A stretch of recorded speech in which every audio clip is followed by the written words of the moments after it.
My wife called me dead weight in a company Slack message. Her boss laughed when I showed up to their product launch. They built a multi-million-dollar platform on code I wrote 12 years ago. She thought I'd never find out. She was wrong. At 4 p.m., I watched their empire collapse. My name is Neil Reynolds. I'm 47 years old, and I used to think building things quietly was a virtue. Turns out, in certain circles, it just makes you forgettable. I should have seen it coming. Maybe I did and just didn't want to admit it. Charlotte, my wife of 8 years, stopped looking at me about 2 years ago. Not physically. She still glanced in my direction when she needed something signed or wanted me to attend one of her company events.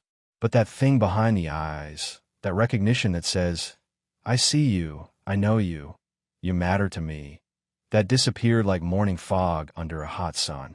Tonight was supposed to be her big moment. TechVance Solutions, the company she joined 10 months ago, was launching their revolutionary new platform. Synergy Flow, they called it.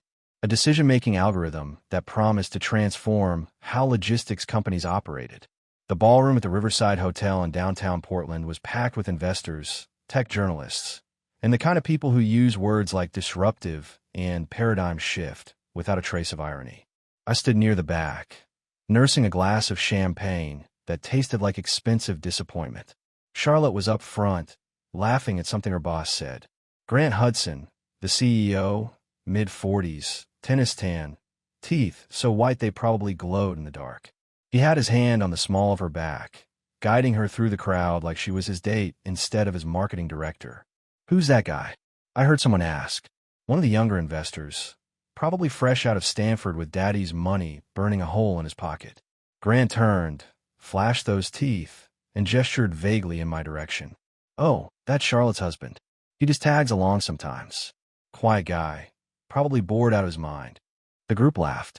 Not cruel laughter, just dismissive. The kind that says, how quaint, the little house husband came to watch his wife work. Charlotte didn't correct him, didn't even glance my way, just kept smiling, kept nodding, kept playing her part. I didn't correct him either. What would be the point? Instead, I set down my glass and walked toward the exit, past the catering tables loaded with prawns and phyllo triangles nobody was eating, past the photo booth with its branded backdrop, past the young tech bros taking selfies with the company logo. Nobody stopped me. Nobody noticed. Outside, the October air hit cold and clean. Portland at night, with its bridges lit up over the Willamette River, usually made me feel something. Tonight it just looked like a postcard from someone else's life. I pulled out my phone, opened my messages, found the thread I needed. My fingers hovered over the keyboard for just a moment. Then I typed 5 words and hit send at exactly 3:59 p.m. It's time. Execute the plan. That was it. That was all it took. I pocketed my phone and stood there, breathing in the river-scented air, watching the valets hustle back and forth with keys and tickets. One of them, a kid maybe 20, looked at me like he was trying to figure out if I needed help or was just another weird guest. I wasn't weird. I was just a man who'd finally stopped being invisible by choice and started being invisible by design. There's a difference, and Grant Hudson was about to learn exactly what that difference meant. The thing about building systems for a living is you learn to think in layers. You learn that the foundation matters more than the facade. You learn that what people can't see is often more powerful than what they can.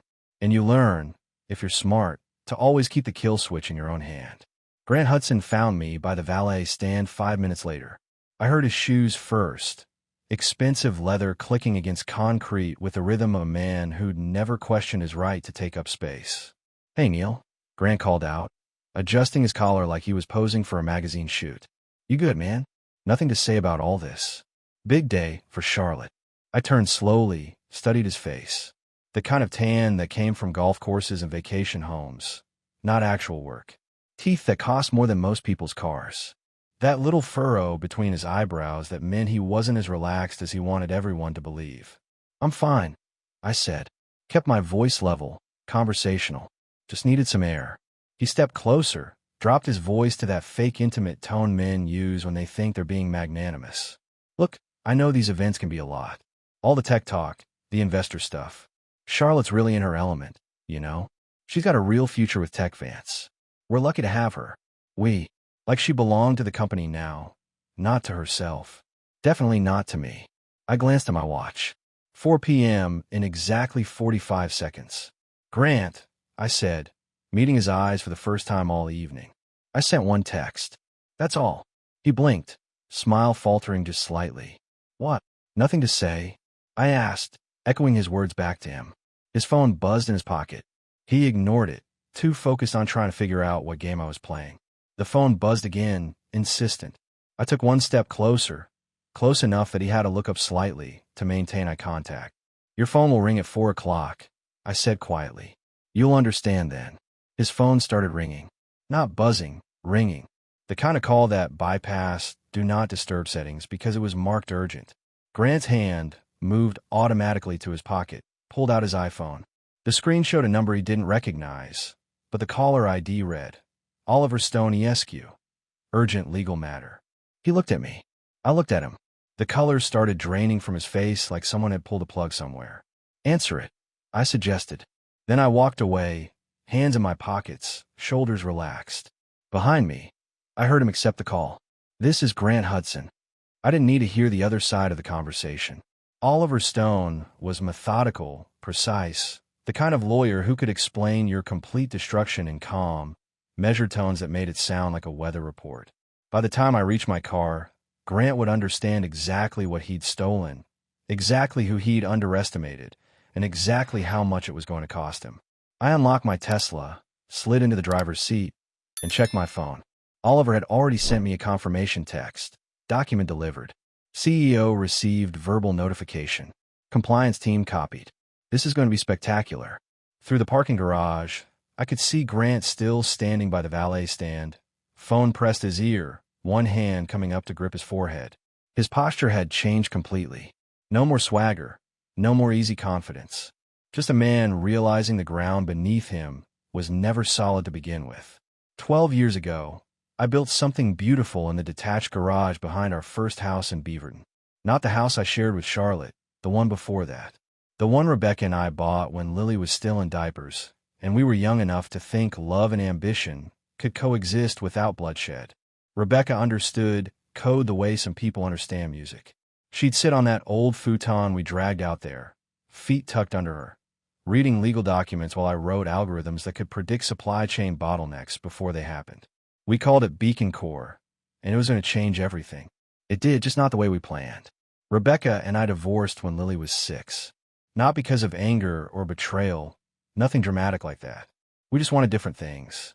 She got an offer from a big IP law firm in San Francisco, international clients, constant travel. I was neck deep in code and couldn't imagine leaving Portland. We sat down one Sunday morning, drank coffee on the back porch, and decided we'd rather be good parents separately than miserable partners together. Best decision we ever made. Lily spent weekdays with me, weekends with Rebecca when she was in town.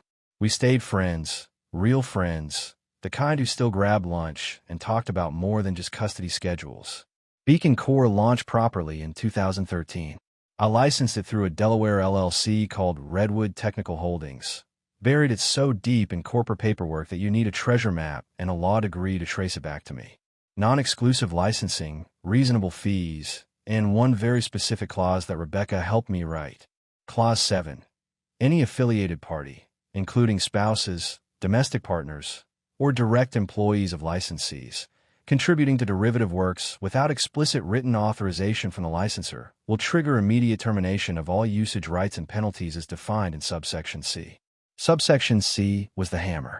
Immediate cessation of commercial operations, return of all profits generated, and damages starting at $2 million. Rebecca had laughed when we finalized it. Nobody reads past page 10, Neil. You could hide a murder confession in here. That's the idea, I'd said. The license brought in steady money. Nothing spectacular, but enough to help Rebecca open her own practice when she moved back to Portland 3 years later. Enough to pay for Lily's private school. Enough that when I met Charlotte at a tech conference in 2017, I didn't look like just another struggling developer. Charlotte was fire back then. Smart, driven, full of ideas about how technology could transform marketing. She'd worked for a small agency in Seattle, was looking to make the jump to something bigger. We clicked immediately, married within a year, and I thought I'd found something real again. I showed her everything. My code, my licensing structure, the revenue stream that kept flowing quietly in the background. She'd been impressed, asked good questions, even proofread some documentation updates. Last month, I've been working late in my home office when a video popped up on my LinkedIn feed. TechVant Solutions was promoting their new platform, SynergyFlow, revolutionary decision-making algorithm, built in-house, ready to transform logistics management. I clicked play, watched Charlotte walk through the demo, gesturing at flowcharts and data streams. And there it was, hidden in the corner of one screenshot, a debug string that read core_module_BC09. BC. Beacon Core. They hadn't even bothered to scrub the module identifiers. I opened the repository logs that night. TechVant used GitHub Enterprise, and they've been sloppy about access controls. Charlotte's username appeared on 18 commits over the past 6 months, all in a branch labeled Legacy and Integration and Rebuild. One of her commit messages read, stripped vendor tags from BC modules, repackaged as proprietary TechVant code. Another, updated core decision trees. Original architecture solid, just needs fresh branding. I sat in that office until 3 a.m., reading through her digital fingerprints all over my work. She hadn't stolen herself. TechVant had done the heavy lifting. But she'd known. She'd helped. She'd looked at the code I built, the license she'd seen, and decided it didn't matter. That's when I called Rebecca. "I need your legal brain," I said when she answered. "And maybe a drink." We met at a quiet bar in the Pearl District the next evening. I showed her everything, the commits, the module names, the timeline of Charlotte joining TechVant. Rebecca read through it all, her expression shifting from curious to grim. When she finished, she looked up at me with something like pity in her eyes. "Neil, this isn't just IP theft. Charlotte's name on these commits makes her an affiliated party under Clause 7. The moment she touched this code, she voided TechVant's entire license." "I know," I said. "Do you want me to handle this quietly? I can reach out to their legal team, negotiate a settlement." "No," I interrupted. "I want you to help me build a case. Everything documented, everything airtight. And when we're ready, I want it to hit like a meteor." Rebecca studied my face for a long moment. Then she smiled, not happy exactly, but satisfied. "Oliver Stone still owe you a favor." "Several." "Good. Let's burn this thing to the ground." Oliver Stone was 62 years old, semi-retired, and the most dangerous lawyer in Oregon when he wanted to be. He'd helped me set up Redwood Technical Holdings back in 2012, drafted the licensing agreements with the precision of a watchmaker building a bomb. When I called him 3 weeks ago and explained the situation, he'd been silent for almost 30 seconds. Then he laughed, low and dangerous. "They actually did it," Oliver said. "They actually triggered Clause 7. With my wife's help," I added. "Oh, Neil, this is going to be beautiful." We spent 2 weeks building the case. Rebecca handled the intellectual property documentation, tracing every line of code from Beacon Core to SynergyFlow. Oliver assembled the licensing violations, the breach notifications, the financial damages. I provided the commit logs, the repository access records, Charlotte's email trail. She'd been sloppy in ways that shocked me. Internal emails where she referred to legacy code from Neil's old project and assured the development team it was safe to use because I was not the confrontational type. One message to Grant Hudson, sent 2 months ago: "Don't worry about the license. I know the guy who wrote it. Trust me, he won't make noise. He never does." She was right about one thing. I never made noise. I made earthquakes. The documentation package we sent to TechVant was 9 pages of legal precision. Page 1, statement of breach, citing specific code modules by their original Beacon Core identifiers. Page 2, repository log showing Charlotte's username across multiple commits involving derivative works. Page 3, the original licensing agreement, notarized and timestamped November 2012. Page 4 through 6, Charlotte's emails, her commit messages, her digital confession spread across internal communications. Page 7, Clause 7, highlighted in yellow, with subsection C circled in red. Page 8, financial analysis showing TechVant had generated approximately $3.2 million in pilot contracts and investor commitments based on SynergyFlow. Page 9, Oliver Stone's signature, my signature, and a deadline. Immediate cessation of all commercial operations using Synergy Flow, full disclosure to investors and clients, and an initial settlement offer of $4.5 million. We sent it at 3:59 p.m. on the day of their launch event. Timed it perfectly so Grant would be mid-celebration when his world exploded. Oliver had insisted on calling Grant personally. I want to hear his voice when he realizes what happened. Is that cruel? It's thorough, I'd said. Now, sitting in my car, watching the parking garage through my rearview mirror, I saw Grant stumble backward against a concrete pillar. His phone was still pressed to his ear, but his other hand clutched at his chest like his heart was trying to escape. My phone buzzed. Text from Oliver. He's asking if there's any way to fix this. I told him yes. Time travel. I smiled despite myself. Started the engine. There was nothing left to see here. The mechanism was in motion, and mechanisms don't stop just because someone finally notices them. I drove home slowly, taking the long way along the river. The October sunset painted the water orange and gold. Lily would be home from school soon. Rebecca was picking her up, bringing her over for dinner like we'd planned before any of this started. My daughter didn't know yet what her stepmother had done, but she would soon enough. Kids always figured things out faster than adults gave them credit for.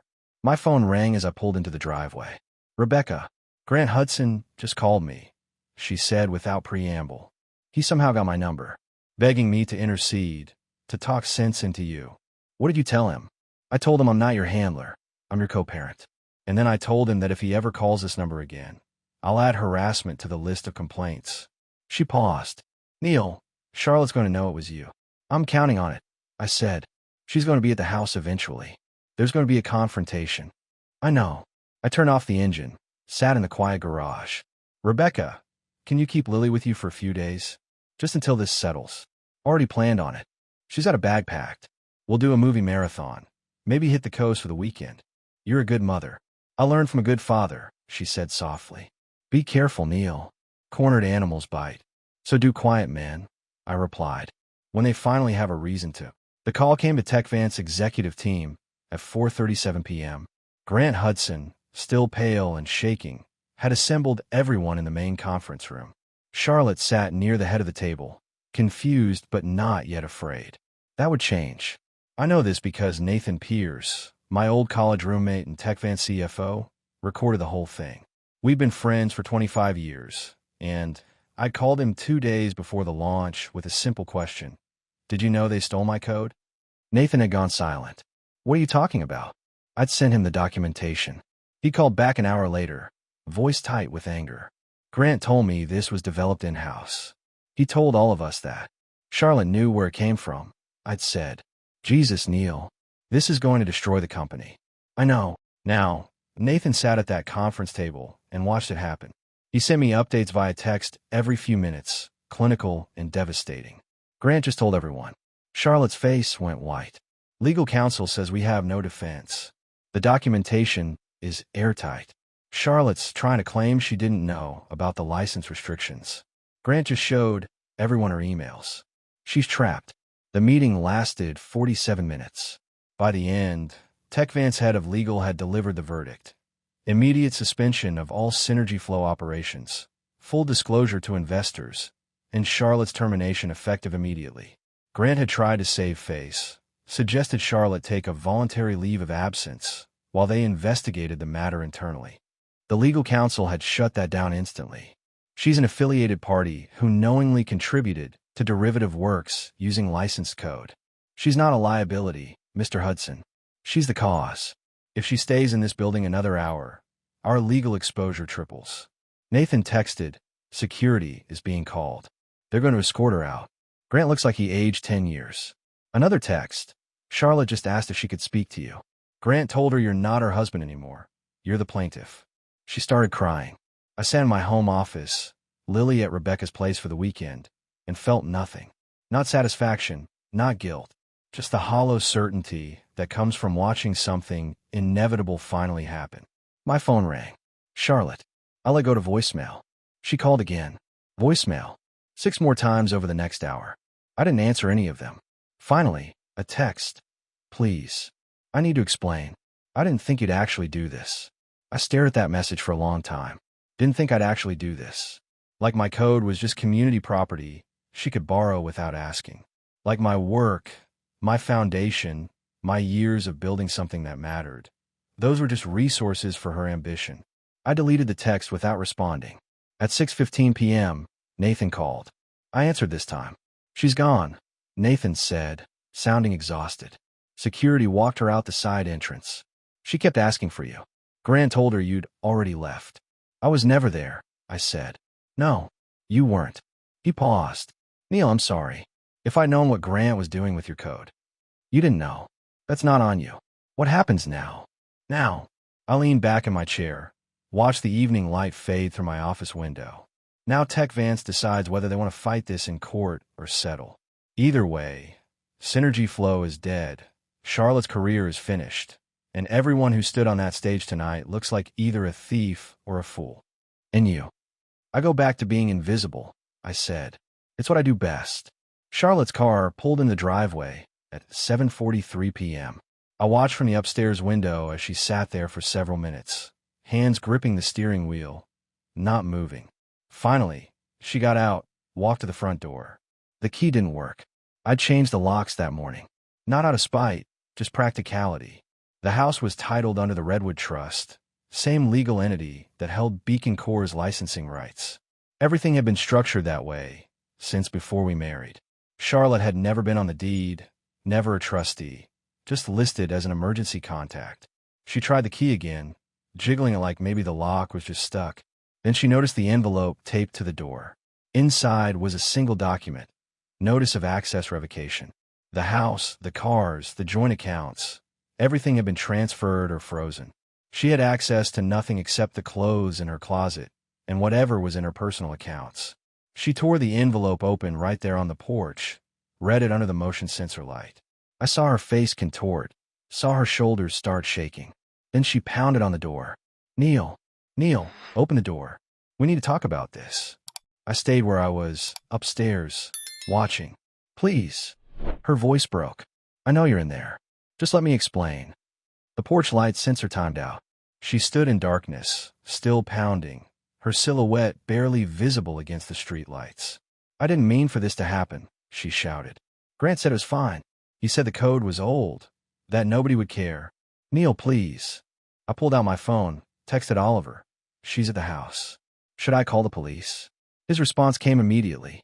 "Not yet. Let her exhaust herself. Document everything, but don't engage.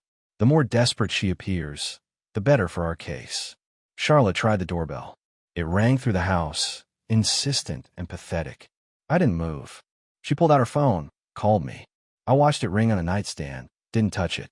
After 20 minutes, she gave up, walked back to her car, shoulders hunched, defeated. She sat in the driver's seat for another 10 minutes, just staring at the house. Then she started the engine and drove away. My phone buzzed. Text from Nathan. "Board meeting tomorrow at 9 a.m. Grant's trying to spin this as a rogue employee situation. Legal team, shut him down. They want to settle with you before this goes public." I replied, "Oliver handles all negotiations. They can contact him." Another buzz, this time Rebecca. "Lily asked why Charlotte isn't at dinner this weekend. I told her you and Charlotte are having grown-up problems. She's worried about you. Tell her I'm fine. Better than fine." "Rebecca, are you though?" I looked around the empty house. Charlotte's magazine still on the coffee table, her jacket on the coat rack, her coffee mug in the sink from this morning. Evidence of a life that had already ended, just waiting for someone to clear away the remnants. "I'm exactly where I need to be," I texted back. Outside, the October wind rattled the windows. Inside, the silence was perfect. The coffee shop on Hawthorne was quiet on Sunday morning. Lily sat across from me, picking at a blueberry muffin, her 16-year-old face carrying an expression too old for her years. "Dad," she said finally, "I need to tell you something. About Charlotte." I set down my coffee. "What about her?" 2 weeks ago, I came home early from school. Teacher conference got canceled." She looked down at her plate. "Charlotte was on the phone in your office. I didn't mean to eavesdrop, but she was talking loud." "What did she say?" Lily's voice went quiet. "She was talking to someone about getting rid of dead weight and baggage." "Dad," she meant us. "You and me." The words hit like a physical thing. I kept my face neutral, but my hands tightened around the coffee cup. Tell me exactly what you heard. She said, once this launch happens and the money comes through, I can finally cut loose the dead weight. Him and his baggage, both gone. Lily's eyes were wet. She called me baggage, Dad. And when the person asked what she meant, she laughed and said, his kid from the previous marriage. Sweet girl, but not mine to worry about. I reached across the table, took her hand. Why didn't you tell me sooner? I was scared. I thought maybe I heard it wrong, or maybe she was just venting. But then I saw how she treated you at those company events, like you were furniture, and I knew I hadn't heard it wrong. Lily, you did nothing wrong. You understand that. She nodded, wiping her eyes. Is that why you're doing all this? The legal stuff? Part of it, I admitted. But mostly because she stole my work and thought I wouldn't notice or wouldn't care. The rest just made it easier to know I was doing the right thing. Good, Lily said fiercely. I'm glad you're fighting back. Mom always said you were too nice, that people took advantage of that. But you're not being nice now, and I think that's exactly right. Rebecca had raised our daughter well. Strong, perceptive, not afraid to call things what they were. Your mom helped me with this, I said. Behind the scenes, with all the legal work. Lily smiled through her tears. You guys are the best divorced people ever. Charlotte never understood that. My phone buzzed. Oliver Stone, TechVance lawyers just called. They want to meet tomorrow. They're desperate to settle before this hits the press. I showed Lily the message. She read it, then looked up at me with satisfaction in her eyes. Are you going to make them pay? Every single dollar they owe, I said. Good. She squeezed my hand. Dad, I'm really proud of you. For standing up for yourself. For not letting her get away with it. That meant more than any settlement ever could. We finished our coffee in comfortable silence, then walked along Hawthorne, past the vintage shops and record stores. October in Portland was perfect, cool air and colored leaves, and the sense that anything could change at any moment. My phone rang. Nathan Pierce. Neil, you need to hear this. Grant just tried to throw Charlotte under the bus with the investors. Told them she was the one who brought the stolen code, that he had no idea about the licensing issues. Is that true? Partially. But I pulled up the emails. Grant knew something was off. He just didn't care because Synergy Flow was working and bringing in money. He's as guilty as she is. What are the investors saying? Nathan laughed, bitter. They're pulling out. All of them. TechVance is going to be bankrupt within a month. And Grant. Board's meeting Tuesday to discuss his removal. This is over, Neil. You won one. I looked at Lily, walking beside me with her hands in her jacket pockets, looking more peaceful than I'd seen her in months. Yeah, I said. I did. The conference room at Oliver Stone's office had floor-to-ceiling windows overlooking downtown Portland. TechVance's legal team sat on one side of the table, looking like they'd aged a decade in 3 days. Grant Hudson wasn't with them. Too smart to show his face, or too ashamed. Oliver sat beside me, calm and lethal. Rebecca was there too, representing the IP side of things. Across from us were 3 lawyers in expensive suits who knew they had no leverage. The lead counsel, a woman named Patricia Thornton, opened her briefcase and slid a document across the table. Our settlement offer, $4.2 million, paid over 18 months. In exchange, you agree to license Beacon Core to TechVance for continued limited use. Oliver didn't even look at the document. No. Patricia blinked. I'm sorry. No license, no limited use, no installment payments. Oliver's voice was pleasant, conversational. Here's our counteroffer. $6 million, paid in full within 30 days. TechVance ceases all use of any code derived from Beacon Core immediately. You issue a public statement acknowledging the licensing violation and Mr. Reynolds' ownership of the core technology. That's insane, one of the other lawyers sputtered. That would destroy what's left of the company. The company destroyed itself, Rebecca said quietly, when it decided to steal my client's intellectual property. Patricia's jaw tightened. We can't agree to a public statement. The reputational damage would be catastrophic. I spoke for the first time. Your reputation should be catastrophic. You launched a product built on stolen code. You let my wife help you steal it. And when you got caught, Grant Hudson tried to blame her for everything while pretending he didn't know. Mr. Reynolds, I'm not finished. I leaned forward, kept my voice level.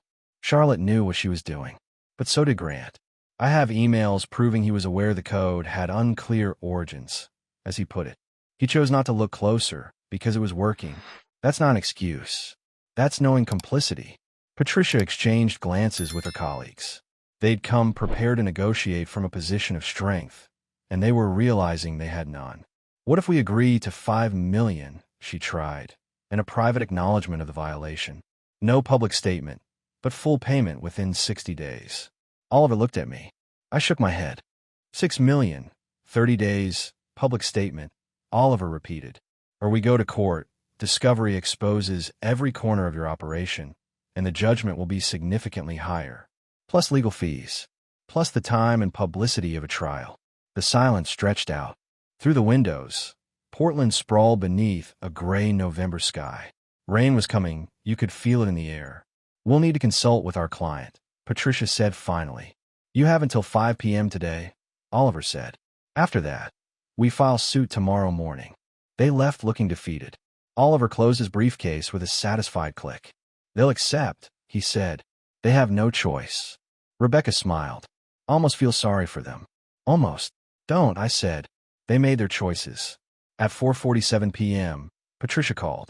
They accepted every term. $6 million, 30 days, public acknowledgement of the violation. TechVance would cease all operations related to Synergy Flow immediately. Oliver sent me the confirmation email, and I forwarded it to Nathan. His response, Grant resigned this morning. Board accepted it immediately.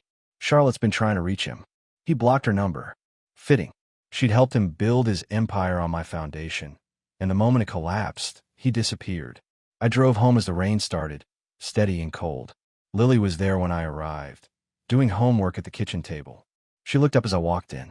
How'd it go? They settled. Everything we asked for. She jumped up and hugged me. Dad, that's amazing. It's over, I said, and for the first time in weeks, I believed it. My phone buzzed one last time that night. A text from an unknown number. I hope you're happy. You destroyed everything I worked for. Charlotte. She got a new number just to send that. I read it twice, then blocked this number too. She still didn't understand. I hadn't destroyed what she'd worked for. She'd built her career on stolen ground, and when the foundation gave way, she blamed everyone but herself. I deleted the message and went to bed. Tomorrow, the settlement would be official. Next week, the public statement would go out. And after that, I could finally go back to building things without looking over my shoulder. The coffee shop where Grant Hudson found me was a dive on the east side, the kind of place where nobody wore suits or talked about disruption. I've been coming here for years, back when Charlotte thought it was beneath her to drink coffee that didn't come from a place with Edison bulbs and reclaimed wood. Grant stood in the doorway, scanning the room until he spotted me. He looked terrible, unshaven, wrinkled shirt, the kind of exhaustion that comes from watching your world burn and knowing you lit the match. He walked over, didn't ask permission, just sat down across from me. Neil, he said. I didn't respond, just kept drinking my coffee. I came to ask you to reconsider the public statement. Not for me, for the people who are going to lose their jobs when TechVance folds. Good people who had nothing to do with this. I set down my cup. You should have thought about them before you built your company on stolen code. I didn't know it was stolen. Charlotte said it was licensed, said everything was legal. Did you ask to see the license? Did you verify the terms? Or did you just take her word for it, because the code worked, and you didn't want to slow down your precious launch? His jaw tightened. I trusted my employee. You trusted your employee to do something unethical because it benefited you. That's not trust, Grant. That's willful ignorance. I leaned forward. You remember what you said to me at the launch? That I was just Charlotte's husband, that I tagged along sometimes, that I was probably bored. He looked away. You dismissed me because I didn't perform confidence the way you do, because I don't golf at country clubs or wear $1,000 watches. You thought quiet meant weak. I kept my voice level, conversational. But you forgot something important. The people who build the foundations, who write the code that makes everything else possible, we're not weak. We're just selective about when we show our strength. Grant's hand was shaking. What do you want from me? I've lost everything. My company, my reputation, my savings are going into your settlement. What more do you want? I want you to understand that actions have consequences, that you can't steal from people just because you think they won't fight back. And I want you to remember this feeling, this exact moment, so you never do it again. He stood up slowly. You got your revenge, Neil. I hope it was worth it. It wasn't revenge, I said.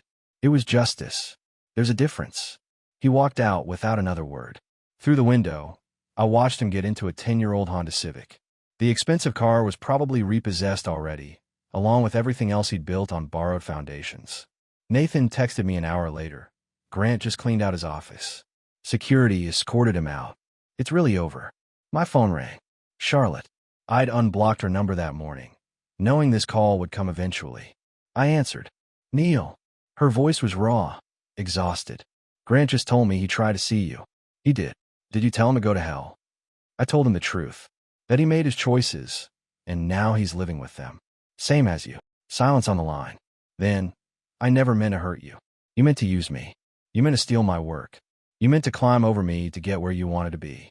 The hurt was just collateral damage you didn't think about. That's not fair. Charlotte, you call me dead weight. You call my daughter baggage. You told your boss I was too passive to fight back. Everything that's happening now, you built this. Not me. Her voice broke. I'm sorry. I know that doesn't mean anything now, but I am. I was wrong about everything. Yes, I agreed. You were. What happens now? Now, you figure out your next move. Find a new career, maybe something where you can't steal other people's work. And I go back to my life, the one I had before you decided I wasn't ambitious enough for you. Neil. Goodbye, Charlotte. I hung up, blocked her number again. Final this time. Outside, November rain turned the streets dark and slick. Portland in winter, cold and cleansing. I finished my coffee and headed home, where Lily was waiting with Rebecca. We'd planned a quiet dinner, just the three of us. A reminder that family wasn't always about marriage. Sometimes it was about the people who stayed when everything fell apart. 8 months after the settlement, life had found a new rhythm. The $6 million sat in various accounts and trusts, more money than I'd ever expected to see. I put half in an education fund for Lily, invested another chunk in Rebecca's expanding law practice, and donated $1 million to a coding scholarship program for kids in underserved communities. The rest was just numbers in a spreadsheet. It didn't make me happier. What made me happy was the quiet. TechVance had folded completely by March. The public statement about the IP violation had destroyed what little investor confidence remained. Grant Hudson had moved to Arizona, reportedly working as a consultant for a mid-sized logistics firm. Nathan Pierce had landed at a startup in Seattle, texted me occasionally to say things were good. Charlotte had disappeared from the Portland tech scene entirely. Last I heard, she was working in marketing for a dental supply company in Sacramento. Far from the glamorous disruption she'd chased so desperately. I didn't feel satisfied by her fall. Didn't feel anything really. She'd become a cautionary tale, a footnote, and that was punishment enough. Lily was thriving. Junior year of high school, already getting recruitment letters from universities. She wanted to study law like her mother, maybe focus on intellectual property. Rebecca beamed with pride every time Lily talked about her future. We had dinner together most Sundays now, the three of us. Rebecca and I never remarried, never even considered it. But we built something better than a second chance at romance. We built a partnership based on respect, shared goals, and genuine affection. Turned out you didn't need marriage vows to have a family. One Saturday in June, I was in my office when my email pinged. A message from a venture capital firm in San Francisco. They'd heard about Beacon Core, about the TechVance situation, and they wanted to know if I was interested in developing new systems with proper funding and legal protection. I stared at the email for a long time. The old me, the one who married Charlotte and thought ambition meant constant growth, would have jumped at it. But I wasn't that person anymore. I wrote back, "Thank you for the interest, but I'm not looking to scale up right now. I'm content building things at my own pace, on my own terms. If that changes, I'll reach out." Hit send. Close my laptop. Through the window, I could see Lily and Rebecca in the backyard, laughing about something. The late afternoon sun made everything golden. This was enough. More than enough. My phone buzzed. Oliver Stone. Got a call from another firm, tried to license Beacon Core. Wanting to handle it. Were the terms fair? Respectful? They actually did their homework this time. Sent the whole team's backgrounds. No hidden affiliations. Then yes. Draw up the standard agreement. But Oliver, add one more clause. If they ever make me feel invisible, the license terminates immediately. That's not legally binding. I know, but it'll make them think twice. He sent back a laughing emoji, Promised to have documents ready by Monday. I walked outside, joined Lily and Rebecca at the patio table. They were planning a road trip for Lily's spring break next year, talking about national parks and bad roadside attractions. Dad, you in? Lily asked. Mom says you used to be decent at camping before you turned into a full-time code hermit. I can still pitch a tent, I protested. Rebecca grinned. We'll see about that. We spent the evening making plans, drinking iced tea, watching the sky turn purple and orange. No talk of business, of lawsuits, of people who'd betrayed us. Just the easy conversation of people who'd survived the fire and come out stronger. Later, after Rebecca and Lily had left, I sat on the porch alone. The neighborhood was quiet, just the sound of distant traffic and wind in the trees. My phone stayed silent. No desperate texts from unknown numbers. No more begging for second chances. Charlotte had finally stopped trying to reach me. Maybe she'd found her own peace, or maybe she'd just run out of new phone numbers. Either way, it didn't matter anymore. I'd learned something important through all of this. Strength wasn't about being loud or visible or demanding attention. Strength was about knowing your worth, protecting what you built, and not backing down when someone tried to take it from you. I'd been invisible for years, by choice and by circumstance. But invisible didn't mean powerless. Sometimes the quietest people carried the biggest hammers. And when they finally swung, the whole world felt it.